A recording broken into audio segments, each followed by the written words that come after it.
جب آپ نے اعلان کیا کہ چلو تقدیر کو پورا کرو، تو جبریل بھی غمگین ہو کر کہنے لگے یا رسول اللہ پھر میرا بھی آج دنیا میں آخری دن ہے، آج کے بعد میں بھی کبھی اس دنیا میں لوٹ کے نہیں آؤں گا، یعنی پڑھی کے ساتھ۔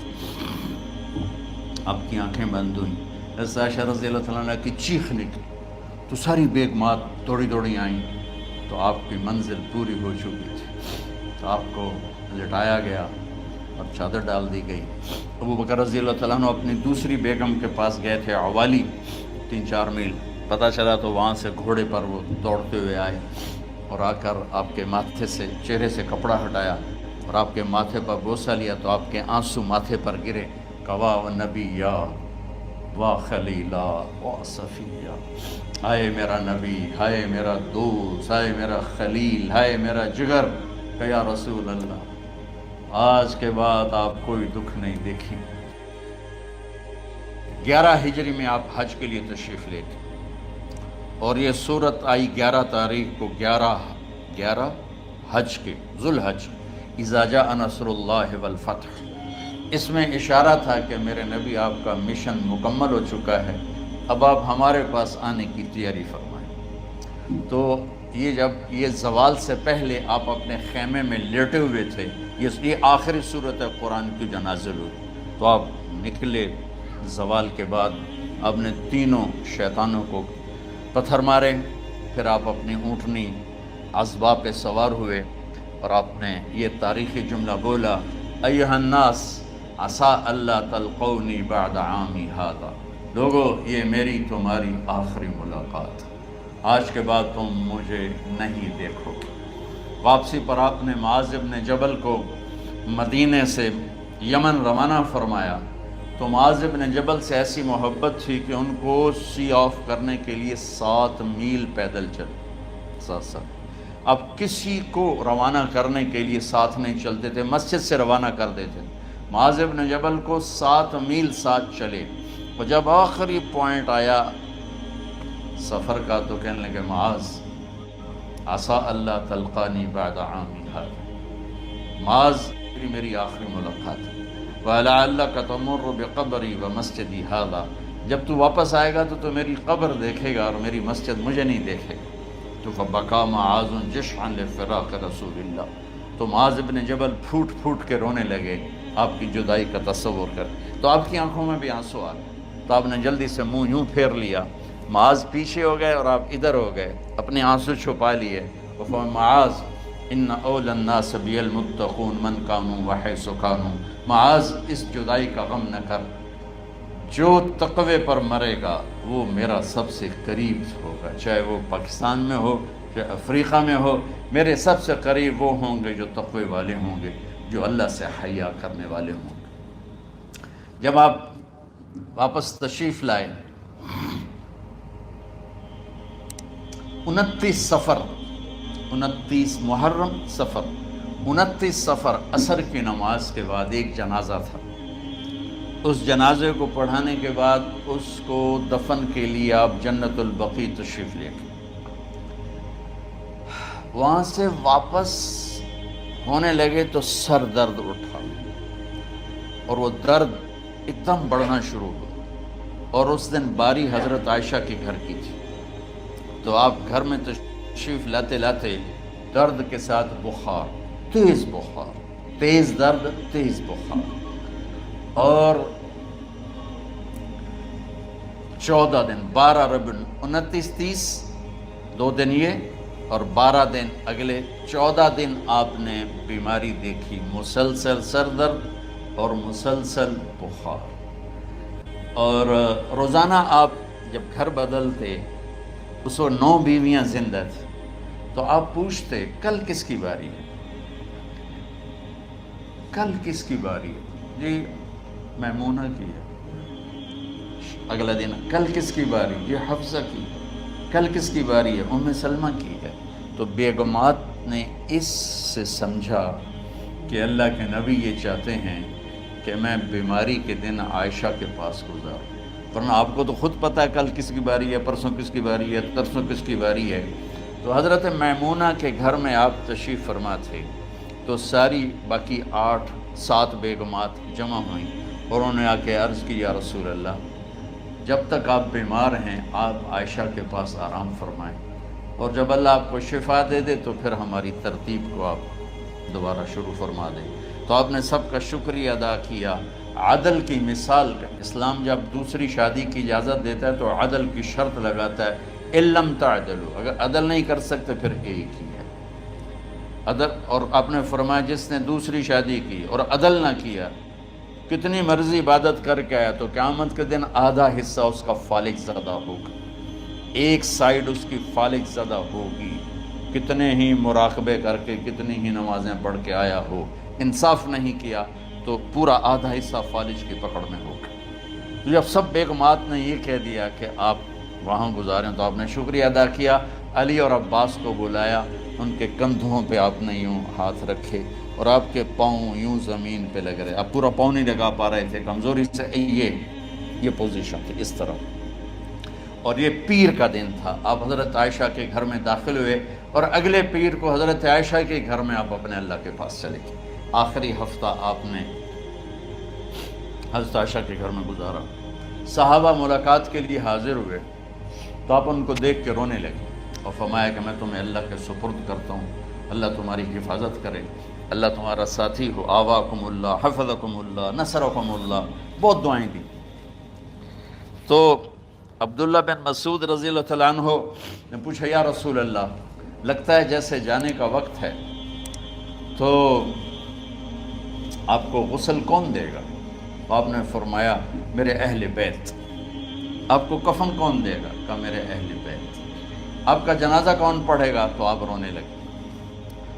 تو آپ نے فرمایا جب تم مجھے غسل دے دو تو سب نکل جانا، سب سے پہلے میرے 2 وزیر جبریل و میکائیل آئیں گے اور وہ میرے اوپر درود و سلام پڑھیں گے۔ ہمارے نبی کا جنازہ ایسے نہیں ہوا اللہ اکبر اور پیچھے صفیں، آپ کی چارپائی کے پاس آ کر صحابہ کھڑے ہو جاتے تھے، وہ میں ابھی بتاتا ہوں۔ تو آپ نے فرمایا سب سے پہلے جبریل و میکائیل آ کر میرے اوپر درود و سلام پڑھیں گے، پھر اس کے بعد 7 آسمان کے فرشتے باری باری آئیں گے۔ جب وہ چلے جائیں گے تو پھر سب سے پہلے میرے خاندان، میرے اہل بیت کے مرد آ کر میرے اوپر سلام پڑھیں گے، پھر ان کی خواتین آ کر سلام پڑھیں گی، پھر ان کے بچے آئیں گے، پھر ان کے نوکر اور نوکرانیاں آئیں گی، اس کے بعد مہاجرین مکے کے قریش آئیں گے، اس کے بعد ان کی عورتیں آئیں گی، ان کے بچے آئیں گے، ان کے نوکر اور نوکرانی آئیں گی، اس کے بعد مدینہ والے آئیں گے، پھر مدینہ کی خواتین آئیں گی، پھر ان کے نوکر نوکرانی آئیں گے، اور اس کے بعد مجھے تم اللہ کے سپرد کر دینا۔ اور پھر آپ نے ایک عجب بات فرمائی جو کسی نبی نے نہیں فرمائی، فرمایا کہ میرے بعد میری آنے والی امت کو میرا سلام کہہ دینا، اور انہیں کہنا کہ ان کے بعد جو آئیں ان کو بھی میرا سلام کہہ دینا۔ اور اس طرح میرے سلام کو قیامت تک اللہ کے نبی نے پہنچایا کہ ہر آنے والی امت، ہر آنے والی نسل اگلی نسل کو اس نبی کا سلام پہنچائے۔ آپ کے جانے میں 5 دن باقی تھے تو آپ نے فرمایا مجھے 7 کنوؤں کے پانی سے غسل کرواؤ۔ تو 7 کنوؤں سے پانی لایا گیا مشکیزوں میں بھر کے۔ تو حضرت عائشہ کے گھر میں کوئی ایسا ٹب نہیں تھا جس میں بیٹھ کے وہ آپ نہا سکتے، تو حضرت حفصہ کے گھر سے ٹب منگوایا گیا، آپ اس میں بیٹھے، تہمت باندھا ہوا تھا، کرتا اتارا اور آپ پر 7 کنوؤں کا پانی ڈالا گیا، تھوڑا تھوڑا تھوڑا تھوڑا تھوڑا تھوڑا، تو اس سے بخار کی شدت کم ہوئی، اور آپ سر درد کی وجہ سے آپ نے ایسے پٹی باندھی سرخ رنگ کی، اور اس کے بعد حضرت علی اور فضل بن عباس کے کندھوں کا آسرا لے کر آپ مسجد میں تشریف لائے اور آپ ممبر پر بیٹھے اور آپ نے فرمایا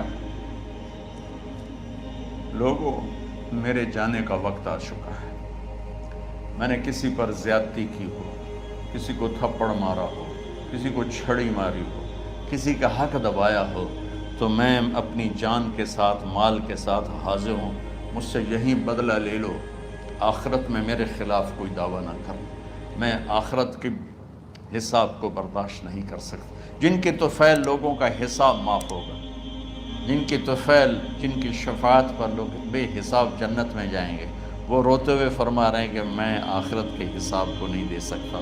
تو سارے صحابہ رونے لگے، لیکن آپ اپنی بات کو دہراتے رہے، کوئی بھی نہیں اٹھا۔ تو آپ نے ظہر کی نماز پڑھائی، ظہر کے بعد پھر ممبر پر آئے اور فرمایا کہ لوگو یہیں مجھ سے حساب کتاب کر لو، آگے نہ کرنا، بتاؤ میں نے کسی کا کوئی حق دینا۔ ایک صحابی کھڑے ہو، یا رسول اللہ آپ نے میرے 3 روپے دینے ہیں، 3 درہم۔ تو آپ نے فرمایا دینے ہوں گے ضرور، پر مجھے یاد نہیں، بتاؤ کہ کس طرح دینے ہیں؟ کہ یا رسول اللہ آپ کے پاس سائل آیا تھا، آپ سے مانگا، آپ کے پاس تھے نہیں، تو آپ نے مجھ سے کہا تیرے پاس کچھ ہیں؟ تو میرے پاس 3 درہم تھے، تو آپ نے فرمایا تو دے دے، میں بعد میں ادا کر دوں گا۔ تو ہاں یاد آ گیا۔ تو میرے گھر کے نبی میں، میرے نبی کے گھر میں تو تیل نہیں تھا ایک چھٹانگ جس سے چراغ جلتا، پیسہ کہاں سے آتا؟ تو آپ کے سامنے آپ کے کزن فضل بن عباس کھڑے تھے۔ آپ نے فرمایا فضل میرا قرضہ ذمہ لیتے ہو؟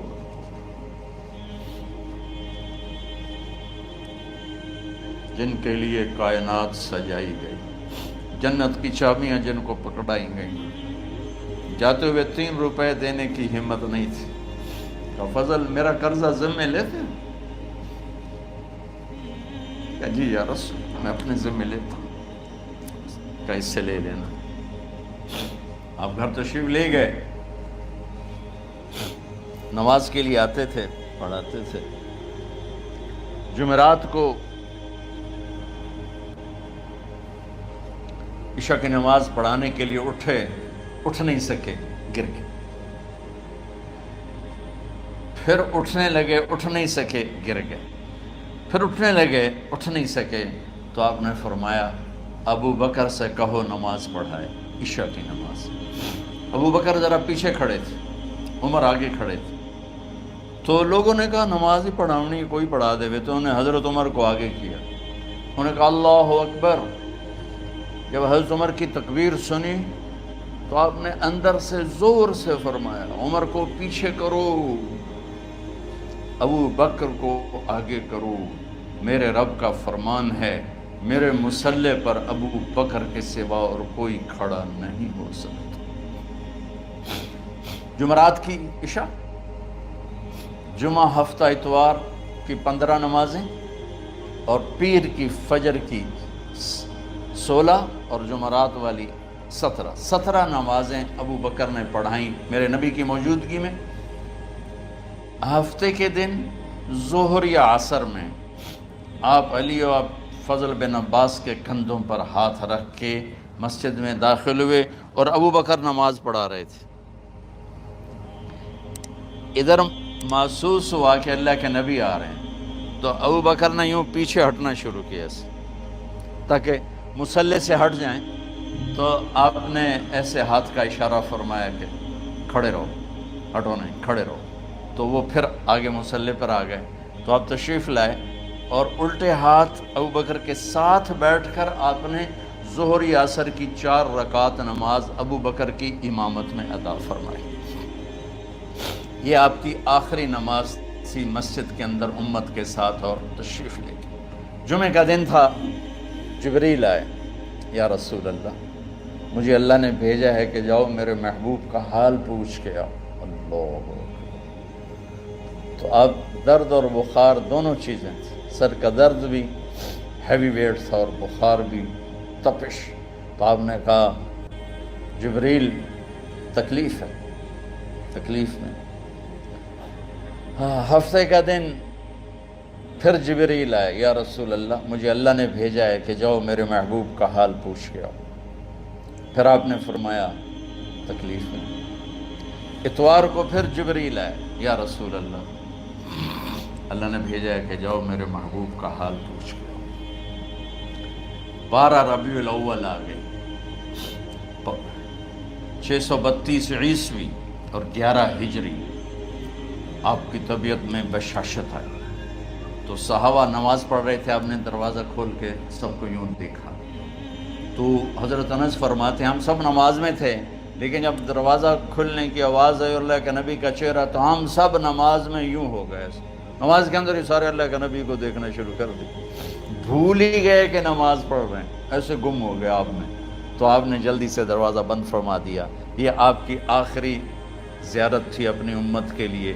اس کے بعد آپ اپنے اللہ کی طرف کا سفر شروع کیا. تو اشراق کے بعد آپ نے اپنے بیگمات کو بلایا، ان کو بتایا نہیں کہ میں آج جا رہا ہوں، سب سے ملے، سب کو الوداع کیا اور انہیں بھیجا. اس کے بعد آپ نے حضرت فاطمہ کو بلایا، جنت کی عورتوں کی سردار، سب سے زیادہ محبوب بیٹی، سب سے زیادہ جگر کا ٹکڑا، دل کا ٹکڑا کا، جس نے فاطمہ کو دکھ دیا مجھے دکھ دیا، جس نے اسے سکھ دیا مجھے سکھ دیا. ہاں، ان کو قریب کا، بیٹی قریب ہو. تو ان کے کان میں کہا میں جا رہا. وہ رونے لگی. تو ہم نے کہا رو نہیں، چند دنوں کے بعد تیری میری ملاقات ہو جائے گی سب سے پہلے. تو 6 ماہ بعد حضرت فاطمہ کا بھی 24 سال کی عمر میں یا 25 سال کی عمر میں انتقال ہو گیا. ان کو رخصت فرمایا. پھر آپ نے داماد مولا علی کو بلایا، ان کا سر اپنی گود میں رکھا اور ان کے سر پہ اور کمر پہ ہاتھ پھیرتے رہے اور ان کو دعائیں دیتے رہے. آہستہ آہستہ تھی، آواز اونچی نہیں تھی، پست آواز تھی، اور یوں سر پہ کمر پہ، سر پہ کمر پہ، اور دعائیں دے رہے. ان کو رخصت فرمایا.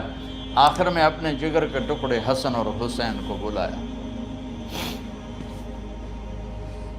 ایک آپ کو حدیث سناتا ہوں. میرے نبی نے فرمایا اپنے بچوں کو عزت دیا کرو، اکرموا اولادکم. خاص طور پہ ان ماؤں سے کہتا ہوں کہ جب ہم بچوں سے عزت چھین لیتے ہیں، ان سے ہم سب کچھ چھین لیتے ہیں. پڑھے نہیں ہو، اسکول نہیں گئے ہو، ٹیوشن نہیں پڑھی ہے، ہوم ورک نہیں کیا ہے، یہ کیوں کھایا، یہ کیوں پہنا. اس پر جب ماں اور باپ بچے کو ذلیل کرتے ہیں تو آپ یاد رکھیں آپ ان کے دلوں میں اپنے لیے نفرت بھر رہے ہیں. میرے نبی نے فرمایا بچوں کو عزت دو، اولاد کو عزت دو. وہ عزت تمہیں واپس کریں گے جب تمہیں ضرورت ہوگی. جب تم ان کے محتاج بنو گے تو پھر وہ عزت تمہیں واپس ملے گی. اگر ڈانٹ ڈپٹ تربیت کے نام پر کچھ نہیں ملے گا. تو آپ حسن حسین کو کیا عزت دیتے تھے؟ آپ نماز پڑھا رہے ہیں، نماز ہے مسجد کے اندر، گھر میں نہیں ہے، اور آپ سجدے میں گئے، دونوں بھائی کود کے کمر پہ چڑھ گئے. کوئی ہمارے آج کا دیندار ہوتا اس ہی انہوں نے 2 لتر مارنے آئے. آپ نے سجدہ لمبا کر دیا. صحابہ کو خوف ہوا کہ آپ فوت ہو گئے. عبداللہ بن مسعود سر اٹھا کے دیکھا تو دونوں بھائی کمر پہ چڑھے ہوئے تھے اور آپ سجدے میں پڑے ہوئے تھے. انہوں نے ہاتھ آگے بڑھایا اتارنے کے لیے، تو آپ نے بغلوں سے دیکھا کہ کوئی ہاتھ آ رہا ہے بچوں کو اتارنے کے لیے. تو سجدے میں ایسے ہاتھ ہوتے ہیں، تو آپ نے یوں کر کے ان کو روک دیا اشارے سے. جب تک حسن حسین علیہم السلام کمر پہ سوار رہے میرے نبی نے سجدے سے سر نہیں اٹھایا. یہ عزت دی. اور جب وہ اترے پھر آپ سجدے سے اٹھے، سلام پھیرتے ہی آپ نے دونوں بچوں کو گود میں لے کے فرمایا میرے ماں باپ ان پہ قربان، انہیں تکلیف نہ دیا کرو. اور آپ ان کے لیے گھر آتے، روزانہ ٹائم نکالتے. آج والدین کے پاس اولاد کے لیے ٹائم نہیں، کل اولاد کے پاس والدین کے لیے ٹائم نہیں ہوگا. اپنے بچوں کو میں یہ نہیں کہتا ہوں بیٹھ کے نصیحتیں کرو، صرف محبت ٹرانسفر کرو، ٹائم دو، موبائل آف کرو، ٹی وی آف کرو، اور صرف آپ اور بچوں میں ایک ایسا تعلق ہو کہ ان کا بلوٹوتھ بھی آن ہو جائے، آپ کا بلوٹوتھ بھی آن ہو جائے، اور سارا ڈیٹا ٹرانسفر ہو جائے. بلوٹوتھ کو آن کیے بغیر ڈیٹا ٹرانسفر ہوگا؟ دسو بھائی. تو ہمارے بچوں کے بلوٹوتھ آف ہیں سکولنگ کی وجہ سے، ڈانٹ ٹپٹ کی. 3 سال کا بچہ بھلا سکول جانے کے قابل ہوتا ہے؟ 3 سال کا بچہ ماں کی گود کے لیے ہوتا ہے، باپ کی چھاؤں کے لیے ہوتا ہے. وہ روتا ہوا جاتا ہے، روتا ہوا آتا ہے. روزانہ ماں باپ سے نفرت اپنے اندر وہ پیدا کرتا ہے اور اس کو پالتا ہے، بڑھاتا ہے. آپ گھر میں تشریف لاتے اور حسن حسین کے لیے گھٹنے ٹیک دیتے، ہاتھ ٹیک دیتے، آؤ بچوں اپنے اونٹ پہ چڑھ جاؤ، دونوں بچوں کو کمر پہ چڑھا کے اور پورے کمرے میں چکر لگاتے تھے ایسے۔ پھر پوچھتے تمہاری سواری کیسی ہے، اونٹ کیسا ہے؟ پھر دونوں کو اتار کے زینب کو بٹھاتے اور زینب کو پورے کمرے کا چکر لگواتے۔ شہنشاہ ہے انبیاء، انبیاء کے بادشاہ نہیں، پوری کائنات کی اللہ تعالیٰ نے آپ کو بادشاہی عطا